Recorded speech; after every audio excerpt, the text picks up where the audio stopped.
Hello, happy June. I had to rush home because the internet at my office is out. So sorry, we've got the funky, the funky background going on. Yeah, so today's session is all about keywords, but it's been a bit of a week, so I don't have as much prepared for you as I would have liked. So if you have questions about Amazon keywords or anything Amazon related, you can go ahead and post it. I'm also flying solo today because Angela's on vacation this week. So let's dive in as to a couple of updates on keywords. And then, like I said, if you've got questions, go ahead. So Amazon's made a few changes lately. One I'm not seeing, so I can't show it to you, but they have been testing the inside of the Amazon page. I've heard this on I believe Dale Roberts' podcast talked about it, as well as the self-publishing Sell More Books show. And basically what they're doing is they're putting some sales data in beside the book, which you may or may not like. If your book is not selling, you are not going to be a fan of this feature, but they're testing it. I guess it's kind of like if you've ever bought a course or something else, and you've seen down in the bottom left-hand corner, Julie Broad from Las Vegas just purchased this, something like that. I guess it's just additional proof. So again, I'm not seeing it. I checked on my mobile and different browsers with Amazon, and I'm not seeing this feature. So I don't know if you're seeing it. Hey, Kevin's in the house. Welcome. So I'm not seeing it, but it is being tested, which means they never roll it out to everybody at the same time because it may or may not stick around. If they think it helps conversions, then they're going to keep it, which, like I said, some authors are not a fan of. They feel like it's their personal data is being shown. But the news flash for that is this is not your data. It's Amazon's. They can do whatever the heck they want with it. If they want to show everybody that your book sold 500 copies in the last 5 years, they can. And one of the things they did say is that this is not necessarily reflective of the, it won't reflect what your dashboard says. So while it may have like an indicator of sales, it's not necessarily what you'll see in your KDP sales dashboard. So it's an interesting change. Like I said, I don't have it to show you. I was trying to find it so I could actually indicate it for you to see. But yeah, so that's one of the things Amazon's been working on lately. The other thing I wanted to mention is, Dave Chesson put out a really, really great video recently on Amazon keywords. And I wanted to just really quickly show you, because he's talking about the 7 boxes that that's inside of your KDP dashboard. And so you can show inside of that, you can have a variety of different keywords. And I think he did a fantastic breakdown. And normally Angela would drop the link on the right-hand side. But what I'll have to do is after we're done, I'll drop it in the description for you to check out, because he did a really, really great job of breaking down the keywords and how you should, really from a micro and macro level, how you should bunch them up in those 7 keyword boxes. So let me just pop into KDP dashboard here and show you in case you're not familiar, because some of these things are a little abstract until you actually see them in action. And Bill, welcome. KJ, Brian, and Efren, welcome. So while I'm bringing this up, like I said, if you have questions, let me know. A couple things kind of threw a wrench in my plans today, so I don't have as much prepped for you as I had planned. Part of the reason why I'm at home is the internet went out at my office. And so that's part of why I am not there. Okay, so let's see. And then, some personal stuff's happened today too. So, okay, so you can see that. So let me just, actually, while I'm here, the other thing I wanted to mention, sorry, I'm talking about 2 things at once. This is all Amazon changes, so it's all relevant, but since this screen is what's up here. So Amazon just rolled out some new features for Amazon ads. And one of the things they are allowing you to do now is to run ads direct to your all books page. So you can, inside of Author Central, this page is set up inside of Author Central. So this is, when you go to my book page. So let's just say I clicked on, let's just go to Self-Promote and Succeed or Self-Publish and Succeed. So you click on this. So you're inside of this particular page. If you want to see the author information, you can always click on the hyperlink, which says by the author name. This takes you into the Amazon Author Central page. This is my author page. So this is what the author page looks like. Those are the 4 books that I have written. And then all books is a page you can now promote to. So I may or may not do this. It's an interesting thing that you could test. I haven't tested it because it just rolled out, but you can now send ads to this particular page. If you have a series or all of your books are in the same sort of genre or category, this is a really cool potential feature. You can also, I believe, run the ads direct to your author page. I don't know as though that would be as beneficial as running them all to your all books page, but I thought that was kind of cool. Okay, so the other thing I wanted to just quickly show you, and I'm just going to make sure you're seeing it. Yes, you are. So inside of your KDP dashboard, if you ever hear people talking about the 7 keyword boxes, so this, I just pulled in my new brand new because I don't care if I mess with it. I've talked about this is my kind of my dummy account. This book doesn't sell a whole lot of copies, and so I just use it to play around with things. So this is the KDP dashboard. So all of your books that are selling on Kindle and potentially Amazon.com are probably loaded up in here. So this is the Kindle ebook that I'm messing around with inside of here. So you can see the title here. So we scroll all the way down, you've got your book description, and then the keywords, when people talk about the keyword boxes, these are the 7 keyword boxes. Now, I haven't edited these well, I've messed with them in videos like demonstrations like this, but as far as doing what Dave Chesson talks about, I haven't done that for this particular book. I've talked about this a lot before, is that I fully plan on taking some content from this book and producing a book next year that is going to be all about author branding. So you're going to see the content in this book all over again in the future. So I haven't messed with this too much, but these are the keyword boxes. And so some of the things, there's 50 characters, I think it was 50 characters in each box. And so you can put one phrase in here, or you can put multiple words. So 3 quick tips for these boxes. One is, if your book is out already, don't go messing with changing all of them. You want to change one at a time. Unless your book hasn't sold a copy in months, then go ahead, wreak havoc with it. But if your book is selling, don't change everything all at once. Change one thing, and then 30 days later, change another thing, and slowly make changes. But a couple really important things to note is that the category selection inside of KDP and your book on Amazon is only partly related to the categories you actually select. Amazon will override them. And some of what will impact your category selection comes from the keywords there. So if there's a particular category that you really want your book to be in, that is a great fit, that's going to be a good seller in that category, you can choose keywords that will help Amazon put you in that right category. So that can be one of the keyword boxes. The other thing is that the combination of a phrase that goes in there is going to be, used in multiple phrases. So if I said blue house construction was a keyword that I put inside of there, then Amazon is going to say blue house, blue construction, house construction. Like, it's going to make all the combinations. So you don't have to put exact phrases in there, and repeating words doesn't benefit you. So that isn't new. Some of the other things I just talked about are new. And that's really all the content I have for you today on Amazon and some of the changes. So if you have questions, definitely post them in. I'm going to pop on over and do the ads, or not the ads, the name draw. Like I said earlier at the beginning, we will be, sorry, so you can tell it's been a day. Just lots going on as life tends to hit you with things. I'm going to be doing the random name draw. So every Tuesday, every Friday, when a new video comes out, you get entered to win. There will not be new videos in July. We always take a break in July. So there'll be no new content. There won't be live streams in July. And we don't do deep dives in July or August. Our next deep dive is going to be all about distribution options. So if the whole world of aggregate publishing and Ingram Spark and KDP and Publish Drive and Draft to Digital and ACX and all those things, if that has your head spinning, our deep dive that is happening, I believe it's on June 20th, I will look it up in a moment, is going to be the exact thing for you to tune into. It will also be a distribution Ask Me Anything with our production manager, Alyssa.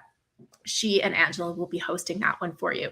So that will be a really, really great session for that. So every Tuesday, Friday, when a new video comes out, you'll get entered to win. And so I'm just going to pop on over. I've got your names if you have commented on the last 4 videos, and commenting on this replay today will also get you entered to win. All right, there it is, Wheel of Names. Here we go. All right, so everybody's in here. So we're just going to hit this and let the Wheel of Names choose a name. Maybe. Did it choose? There we go. I'm like, where did it go? I had to scroll down. MD Jones 7. Congratulations and thank you for commenting on the day a video was released. And you can email Angela. She's on holiday this week, but she will get back to you next week. And so you'll email her at team@booklaunchers.com and let her know if you would like our hashtag No Boring Books mug, our Oh So Soft journal, or a copy of Self Promote and Succeed or Self Publish and Succeed. Those are the 4 prizes. Please remove that name and draw again. Oh, book launchers. Okay. Okay. And Beeline Bill, I think you're in the house today. So congratulations. If there's anything you want that you don't have the latest of, please go ahead and let us know. Otherwise, you are welcome to gift it to someone else here. But if there is something that you want, email Angela at team@booklaunchers.com and let her know what it is. And of course, include your mailing address because we don't tend to save those things. Fast and Bulbous is in the house, as is Danny D. And Susan, welcome. Let Fear Bounce. So great to have all of you here. All right. Thanks, Linda. I appreciate it. Okay, so I'm going to do the draw. And so Bill says, have it all. I have it all, Bill says. All right, so do you want me to gift it? I'll gift it to somebody who's here, Bill. I'll go ahead and add in the name, the StreamYard name picker. So if you haven't commented yet, now is your chance to get your name in on this one. And if you guys don't have questions for me, this will be a short and sweet one today. All right, so let me just go ahead and bring up my, whoops, hold on, wait a minute. I've only got my Amazon thing open. Let me switch over there and make sure it is open to the StreamYard giveaway, because that's what we need is the StreamYard giveaway tool. I'm just giving you guys more time to comment so that you get entered. That's all I'm doing. I did that for you. Okay, StreamYard giveaway tool. Where are you? Allow. Oh, it didn't work. Okay, hold on. Present, share screen. Okay.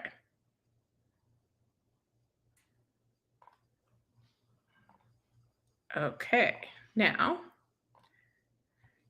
here we go. So, you guys should be seeing this. There's 12 of you that have commented so far. So let's see who our first prize winner is. It'll probably be Bill. Because that's just the way it goes sometimes. Oh, Susan, congratulations. Congratulations. Okay, so like I said, you just need to email Angela at team@booklaunchers.com and let her know your mailing address. And then, of course, your choice of prizes. So self-publish and succeed, self-promote and succeed, our hashtag No Boring Books mug, or our Oh So Soft journal. And I'm going to draw again while we're here. We'll see who it is. And Renee, congratulations. Same drill for you. And then I'm going to draw one more because Bill gifted his winnings to someone else. And all of you have the same instructions. So emailing Angela at team@booklaunchers.com, and she'll get back to you next week. Like I said, she's away in Texas visiting family. And Linda, hello and welcome. See, it pays to show up. It pays to be here. All right, so you guys are our fabulous winners. Okay, and so I got a couple questions here. So KJ said, am I mistaken? I thought Amazon decreased the 7 keywords to 3 keywords. No. So this is the keyword boxes. There are still 7 keyword boxes, and you can put more than 1 keyword in there. So that's what I was showing you, was that, you know, they're basically 50 characters. I will go ahead and bring that back up again. Maybe. Must be in here. So it's going to be on the same screen. So hopefully it lets me switch over. Okay. So that was inside of here. Okay. So what I was showing you was there's 7 keyword boxes here, and you can put multiple keywords in one box. So you can choose a phrase, and really the with and for are not there's no value in adding those because you're not going to rank for those particular words. So something like personal brand building, techniques to attract business, those are all things that you can do. And what the video from Dave Chesson that he put out, I think last week, that I thought was so good was he actually broke out like a strategy of how to, use a couple of these for the category that you want to rank in, a couple of these for kind of the micro keywords that you want to go in. And so we broke that down into a really smart kind of approach as to how to make the most out of these 7 keyword boxes that you have inside of that KDP dashboard. Um, yes, and Bill clarified they reduced to 3 categories, which they did that quite a while ago. You used to be able to submit. You could only ever choose 3 categories. Yeah, thanks, Bill. That's probably exactly where he's kind of mixing it up. Is that you used to be able to only choose 3, so that's always the same. But you used to be able to manually write them and get added into up to 10 categories. And it is now only 3 categories. And part of what I was talking about there was the fact that you can, just because you've selected a category doesn't mean Amazon will put you there. It will override your categories. And part of what it will use to override your categories are these keyword boxes. So if you want to influence the category you're in, you want to be smart about how you use those keyword boxes. It will also use book description and other information in order to determine the categories, just to prevent I believe they're doing this to prevent the people who would play the category game just to get a bestseller. So I think it's for the better for all of us if they are essentially even scanning your book and helping you choose categories based on that. However, there are categories that are going to be better for your book to perform than others. So that's why you may want to still influence what category your book gets placed into. I'll put the link in Efren after. I need Angela here for that. There's too many too many screens, but I will put it in the description afterwards so that everybody can get that video link for Dave Chesson's video. And Susan said, I always have trouble not putting in one of the words that's already in the title already. And that brings up a really good point, which is you don't need to, or you shouldn't really duplicate the words that are in your title, subtitle. Your title, subtitle are the strongest keywords. Those are going to have the highest weighting on what keywords your book is going to show up for. And so if you have, in my case, brand, right? Like I said, it's been years since I've played with the keywords in those keyword boxes. I basically just use that book as a demo book. But brand is in the title of that book, right? The title is The New Brand You. And so putting brand in any of those keyword boxes is redundant because that is already in the title, subtitle. And so you really want to focus on other keywords. This is great for locational information, which may not fit into your title, subtitle. So if you have a book that has, a certain location emphasis, that would be a great place to put it. Even a little bit of reader identification information can go in there, depending on your book, and a few details around that. Okay, let me just see. Bill says if you have 10 categories and then change book description or other book details, they reduce the categories automatically. Yes, correct. So if you are already in 10 categories and you want to stay there, then don't make any changes to your book because as soon as you do, it's going to be dropped down to 3. Thank you, Bill. Okay. I saw another question here somewhere. Okay, great. So this was Plessner Digital. Plessner Digital. Okay. I read that as Plessner Digital at first. So Plessner Digital. I started an ad campaign. Can you touch on how often I should check the results? Yes. Okay. So generally speaking, one of the biggest mistakes I think people make with Amazon ads is they tinker too much and they go in there every single day.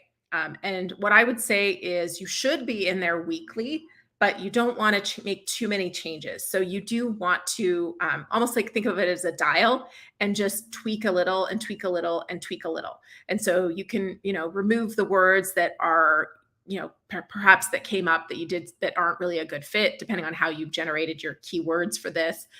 And I believe Shane on our team, who runs all the ads for all of our clients, I believe, and this is another video I'll have to try to find. He either did a deep dive, which won't necessarily be on the channel, but I think he did a live when I was away 1 week, and he talked about these ad strategies as well. So I'll try to find it, and if I do find it, I'll post it in the description afterwards as well. But he talked about this too, and one of the things he's had to learn kind of in the years managing all the ads is not to tinker too much. So I would say if you plan to check it weekly, and if you're spending more than an hour a week on your ads, you're probably spending too much time tinkering and creating different campaigns and just slowly modifying each of them to perform a little better. So dropping the things that aren't working and even potentially increasing the bids on the things that are. Okay, I think that was the only other question I saw up there. Oh, and Bill, thank you for playing the role of Angela today. He went and grabbed the video link for me. So thank you, Bill. I appreciate you so much. And then Susan says, ukulele is in my picture book title. I have 4 titles now, and I'm releasing the 5th this week. And it's hard not to use that word again. And I have a memoir and several other books in other genres too. Yeah. And Susan, that's the other thing is when you share your own personal page, like if you do try that, those, I believe it's called brand ads that Amazon has now rolled out, and you were to run those ads to your Amazon Author Central page with all books, because you have so many different books, I would be surprised if that ad is going to perform for you. Again, I think that ad will perform best for people who have more focused book interests, like all children's books or books in a series. I have a feeling that that ad type will perform really well for them. And Mitch, thank you, Mitch. That is much easier than me trying to figure out what your handle is on the fly. All right, friends. Oh, quick follow-up. Should I create a Facebook ad? Do you find them successful? Me personally, I have, in my view, I've donated, probably more than $10,000 to Facebook with minimal results. And it does depend on your book. I know fiction authors find it cheaper to get, they find Facebook ads can perform. They can run ads to the first in a series and make the series perform overall. I haven't seen a ton of success for nonfiction authors to generate sales from a Facebook ad. What might work for you for your funnel is to create a really, really awesome lead magnet, or even give your book away for free on a Facebook ad. But then you need to have the back end that's going to justify it. So whether that's a coaching program, consulting, some sort of a product or service, and that lead goes into your funnel and can generate a positive ROI that way. I just haven't seen a lot of nonfiction books sell well off of a Facebook ad. It just, and certainly not be profitable that way. I know some people do really well with that free plus shipping funnel, but again, they're not making money on the book. They're making money on the back end of it. So it depends. I haven't tried the free plus shipping because for me, it's not genuine, right? Because you're charging $7.99 or $9.99. Like I'm actually getting the print cost of my book recovered plus the cost of media mail. So it's not really free plus shipping. It's like at cost. Buy my book at cost. That is what it is, but that's not as sexy sounding as free plus shipping. But I haven't found a lot of success with that. And Facebook, even we run ads to my book, Self-Publish and Succeed, and sell it direct. And Google does much better. Google and YouTube do much better for us than Facebook. So I think everybody's a little different. The answer when it comes to marketing is always test it. Efren had a question. Are Amazon ads more effective to broad audiences? Ha ha ha. My last name's Broad, in case you guys aren't getting that, versus specific. Sometimes I feel I'm paying for a click for a reader who would have bought anyways. Yes. I mean, you could be paying for a click to a reader who would have bought anyways, for sure. And the answer is always test it, because every book is going to be a little different as far as broad versus specific. I like specific better than broad personally, but that doesn't mean it's always going to be the thing that performs better. I just find specific tends to be a lower cost per click and a more likely conversion, but it's not always. Some of our clients' books are doing quite well on the wider reach instead of broad. All right, friends. Thank you for joining me today. I hope to see you back here in 2 weeks. Oh, and I was going to give you the precise date for that next deep dive training, which is going to be all on distribution options. And let's see here. It is happening. Oh, is that the right date? No, that is not the right date. I don't have it in my calendar, but I thought it was happening on the 22nd of June. Oh, yes, there it is. It is June 22nd at 10 a.m. Pacific Standard Time. If you aren't already on our launch letter, that's where you need to be in order to get the registration link. You can get the launch letter by going to booklaunchers.com/newsletter. But that's happening at 10 a.m. Pacific Standard Time on June 22nd. Otherwise, we'll be back here in 2 weeks, and I promise to have some amazing content all planned and prepped for you because life isn't going to throw me a bunch of curveballs all on the same Tuesday in 2 weeks. I know it. It'll be a much stronger day for me. And internet will also be working. I'm calling it now. All right, friends. Thanks so much for joining in. And I hope to see you back here in 2 weeks. Bye.